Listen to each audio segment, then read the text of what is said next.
How's it going, everybody? Happy Saturday. Welcome back to another installment of Mr. Eric Reads. For today's collection of story poems, I've asked young Delaney to come help us because these stories are about fairies, elves, and other magical creatures. The first story will be The Elf and the Dormouse. So, sit back, relax, and enjoy this tale right here on Mr. Eric. And Miss Delaney reads. Wink. You go ahead. Under a toadstool crept a wee elf, out of the rain to the shelter himself. Under the toadstool, sound asleep, sat a big dormouse, all in a heap. Trembled the wee elf, frightened and yet fearing to fly away, lest he get wet. To the next shelter, maybe a mile, suddenly the wee elf smiled a wee smile. Tugged till the toadstool toppled into, holding over him, gaily he flew.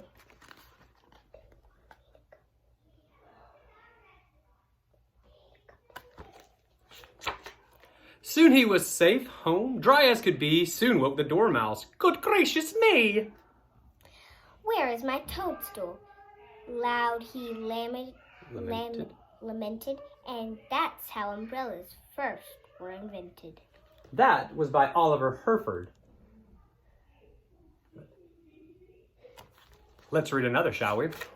This one's entitled The Fairies. Thank you, Delaney, for your help. You're welcome. Bye. The fairies are a charming folk, if all tales be true, and I believe them ere one, and doubtless you do too. They live in land enchanted with their dear little queen, bewitching in their loveliness and dress in silvery sheen.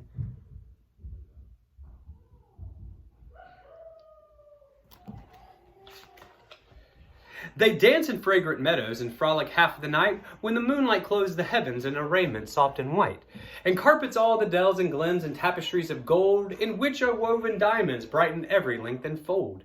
When the mystic clock strikes 12 and the cricket's minstrel band, composed of court musicians, the greatest in the land, send forth in sweetest melody from bagpipe, flute, and horn, and welcome to their fairy queen, the daughter of the morn.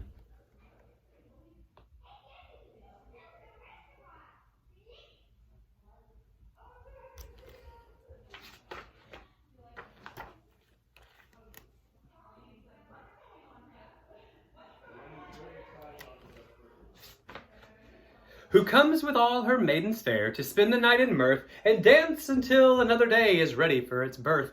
But when the light begins to fail in firmament above, they bid their dainty queen good night with words of fondest love.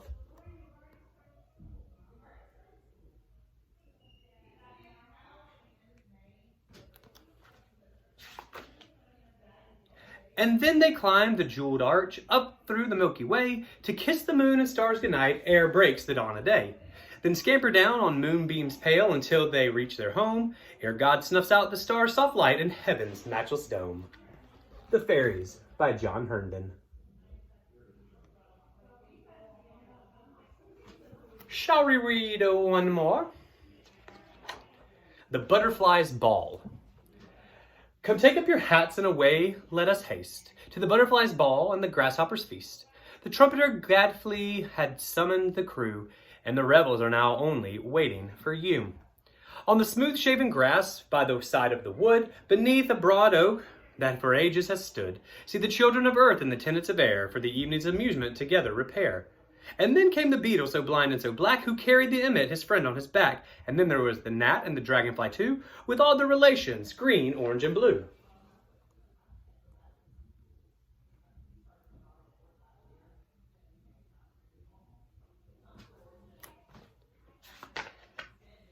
And then came the moth in a plumage of down, and a hornet in jacket of yellow and brown, with whom the wasp his companion did bring, but they promised the evening to lay by their sting. And the sly little dormouse crept out of his hole, and lest be the feast his blind brother the mole. And the snail with his horns peeping down from his shell came out of great distance, the length of an ell.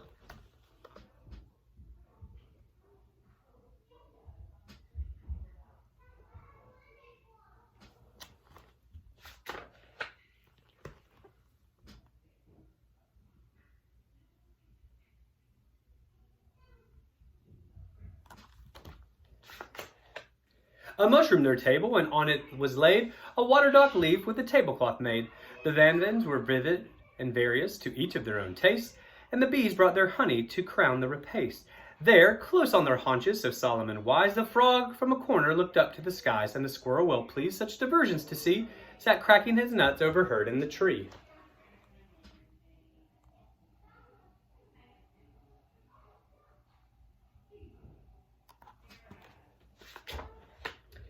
And then came the spider with fingers so fine to show his dexterity on the tight line.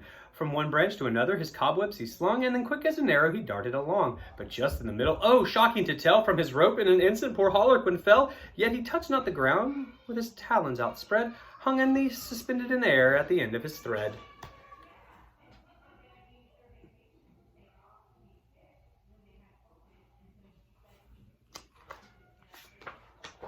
Then the grasshopper came with a jerk and a spring. Very long was his legs, though but short was his wing. He took but 3 leaps and was soon out of sight. He chirped his own praises the rest of the night. With steps so majestic the snail did advance, and promised the gazers a minute to the dance. But then they all laughed so loud that they pulled in his head, and they went to his own chamber, right down to bed.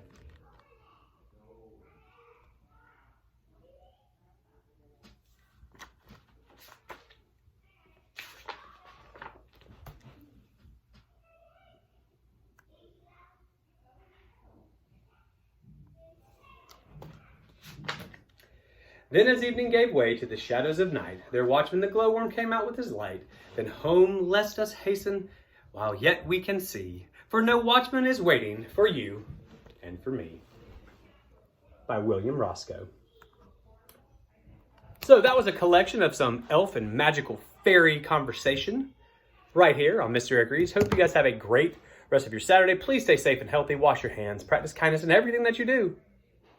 And read a book. Until tomorrow, this is Mr. Eric, bidding you adieu.